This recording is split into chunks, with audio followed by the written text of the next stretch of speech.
ভাবি, কেমন লাগছে আমাদের বাড়িতে? আরে আপু, তুমি কখন আসলা?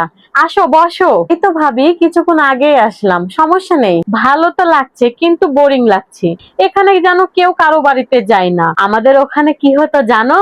আমাদের ভাইয়ের যখন বিয়ে হতো, তখন আমরা ননদরা মিলে ভাবির কাছে বসে বসে গল্প করতাম, যেন ভাবির একলা না লাগে। কিন্তু তোমাদের এখানে জানো কেউ আসে না। এখানে না আমাকে একটু বোরিং লাগে, একা একা লাগে। হ্যাঁ ভাবি, ঠিকই বলেছো, এখানে কেউ কারো বাড়িতে যায় না। কারো বাড়িতে যাওয়া কেউ পছন্দ করে না।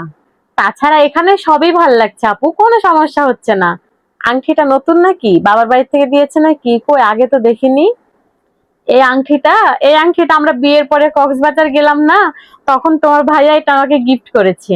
ও আচ্ছা, সুন্দর হয়েছে। আচ্ছা ঠিক আছে ভাবি, তুমি তাহলে থাকো, আমি মার কাছে গিয়ে একটু বসি। আচ্ছা আপু, বসো না এখানে একটু, আমরা গল্প করি। না না না ভাবি, কোনো সমস্যা নেই, মার কাছে গিয়েই বসি। আচ্ছা ঠিক আছে, যাও। তো ননদ আমার কতদিন পর এসেছে, যাই ননদের সাথে একটু গল্প করে আসি, কাজ পরেও করা যাবে। আসলাম তোমার ছেলের ঘর থেকে। তোমার ছেলের বউ কি বলছে জানো? আমরা কারোর সাথে মিশতে পারি না, তাই আমাদের বাড়িতে নাকি কেউ আসে না। ওনার নাকি এই বাড়িতে ভালো লাগে না, ওর বাপের বাড়িতেই ভালো লাগে, এখানে থাকতে ভালো লাগে না। এগুলোই বলছিল আমাকে। আর কি হয়েছে জানো? ওই মহারানীকে তোমার বেটা একটা ডায়মন্ডের আংটি বানিয়ে দিয়েছে। তোমাকে তোমার বেটা এগুলো বলেছে? বলেনি তো, দেখেছো? তোমার বেটার এখনই কি মহারানীর ফুটান। কই, এতদিন তো হয়ে গেল, তোমাকে তো কিছুই দিতে দেখলাম না। থামো, দিনে দিনে তোমার ব্যাটার বউ কত কি করে সেটাই দেখার বাকি আছে। আচ্ছা বৌমা, তোমার ননদ সে কখন এসেছে? কতবার তোমাকে ডাকছি, তুমি কি শুনতে পাচ্ছ না? তোমার ননদ এসেছে, তোমার ননদকে চা নাস্তা দিতে হবে না? তুমি এক্ষুনি আসো। আচ্ছা ঠিক আছে, যান আপনি, আমি আসছি। এক্ষুনি আসো, আচ্ছা চা নাস্তা দাও। হ্যাঁ হ্যাঁ হ্যাঁ, তুমি ঠিকই বলেছো। কেমন আছো আপু? এই তো ভাবি, ভালো আছি। এই নাও চা, নাও, দাও। ভাবি, তুমিও বসো না, আমরা সবাই মিলে একসাথে গল্প করি।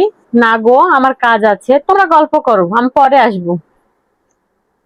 দেখেছো মা, তোমার ব্যাটার বউ মুখটা কেমন করে রেখেছে? কি জানি রে, আমি তো জানি না ওর কি হয়েছে। তুই আসলে ওরকম মুখটা অন্ধকার করে রেখে দেয়। ঘর থেকে বাইরেও হয় না, তোকে নাস্তা পানি দিতে আসে না, কিন্তু যখন আবার অন্য কেউ আসে বা বাপের বাড়ির কেউ আসে, তখন দেখি দরাদরি লেগে যায়। এই ধরে বিস্কুট দিবে, ধরে চানাচুর দিবে, ধরে চা দিবে, আরো কত কি দেয়। তুই আসলেও এরকম করে। কি জানি ওরকম করে কেন। আমি এসেছি এখানে, একটু আসবে, আমরা সবাই মিলে একটু গল্প টল্প করবো, তা কিন্তু করে না, ঘরের ভিতরে যাই বসে থাকে। আমি এই বাড়িতে আসলে তোমার ব্যাটার বউ দেখি মুখটা এরকম করে রাখে, এরকম মুখ ঘুমটা করে রাখবে বলে কি তুই আমার বাড়িতে আসবি না? তুই আমার বাড়িতে আসবি, আমি যতদিন বেঁচে আছি তুই আমার বাড়িতে আসবি। আর মুখ ভাত দেখে লাভ আছে নাকি তোর? তুই আসবি মা, তুই আসিস।